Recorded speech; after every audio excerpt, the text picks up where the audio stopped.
Anil Ambani enforcement ഡയറക്ടറേറ്റിന് മുന്നിൽ ഹാജരായി.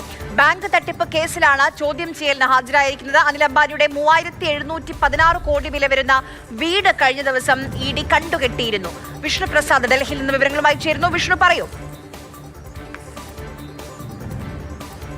ആര്യ, കഴിഞ്ഞ ദിവസമാണ് അനിൽ അംബാനിക്കെതിരായ നടപടി ഇ ഡി കടുപ്പിച്ചത്. നേരത്തെയും അനിൽ അംബാനിയുടെ സ്വത്തുവകകൾ എല്ലാം തന്നെ ഇ ഡി ഈ കേസുമായി ബന്ധപ്പെട്ട് കണ്ടുകെട്ടിയിരുന്നു. ഈ സീരീസിലെ അല്ലെങ്കിൽ ഈ നടപടിയുടെ ഭാഗമായി തന്നെയായിരുന്നു കഴിഞ്ഞ ദിവസം അബോർഡ് എന്നു പേരുള്ള പാലി ഹില്ലിലെ വസതിയും ഇ ഡി കണ്ടുകെട്ടിയത്. 3716 കോടി രൂപയുടെ ഈ സ്വത്ത് കൂടി കണ്ടുകെട്ടിയതോടുകൂടി നിലവിൽ 15000-ഓളം കോടി രൂപയുടെ വസ്തുവകകളാണ് അനിൽ അംബാനിയിൽ നിന്ന് ഇ ഡി കണ്ടുകെട്ടിയിട്ടുള്ളത്.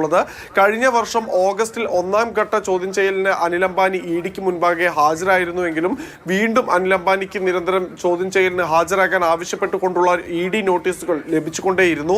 ഇന്നലെ ഇത്തരത്തിലൊരു കണ്ടുകെട്ടൽ നടപടി പൂർത്തിയായതിന് പിന്നാലെ ഇന്ന് വീണ്ടും ഇ ഡി സമൻസ് നൽകുകയായിരുന്നു. അനിൽ അംബാനി രാവിലെ 10:30 തന്നെ ഡൽഹിയിലെ ഇ ഡി ആസ്ഥാനത്ത് ചോദ്യം ചെയ്യലിന് ഹാജരായി അവർ ഉന്നയിച്ച ചോദ്യങ്ങൾക്ക് മറുപടി നൽകിയെന്നാണ് അറിയാൻ കഴിയുന്നത്. എന്തായാലും നടപടി ഇവിടം കൊണ്ട് അവസാനിക്കുന്നില്ല. പ്രത്യേകിച്ച് സുപ്രീം കോടതിയുടെ നിർദ്ദേശപ്രകാരം പ്രത്യേക അന്വേഷണ സംഘം രൂപീകരിച്ചുകൊണ്ടുള്ള ഒരു അന്വേഷണമാണ് ഇപ്പോൾ ഇ ഡിയുടെ ഭാഗത്തു നിന്ന് ഉണ്ടായിക്കൊണ്ടിരിക്കുന്നത്. അതുകൊണ്ട് തന്നെ ഇനിയും കൂടുതൽ 40,000 കോടി രൂപയുടെ ബാങ്ക് ലോൺ തട്ടിപ്പ് കേസാണ് അനിൽ അംബാനിയുടെ ഉടമസ്ഥതയിലുള്ള റിലയൻസ് കമ്മ്യൂണിക്കേഷൻസ് ഉൾപ്പെടെയുള്ള കമ്പനികൾക്കെതിരെ ചുമത്തിയിരിക്കുന്നത്. അതുകൊണ്ട് തന്നെ കൂടുതൽ തുകയ്ക്ക് ആവശ്യമായ സ്വത്തുവകകൾ കണ്ടുകെട്ടുന്ന നടപടി ഇ ഡിയുടെ ഭാഗത്തു നിന്ന് ഇനിയും തുടരും. തീർച്ചയായും അനിൽ അംബാനിക്ക് നിക്ഷേപം നടത്തിയ കമ്പനികൾ കേന്ദ്രീകരിച്ചും ഇ ഡി അന്വേഷണം നടക്കുന്നുണ്ട്. ആര്യ, ശരി. വിഷ്ണു പ്രസാദാണ് വിവരങ്ങൾ നൽകിയത്.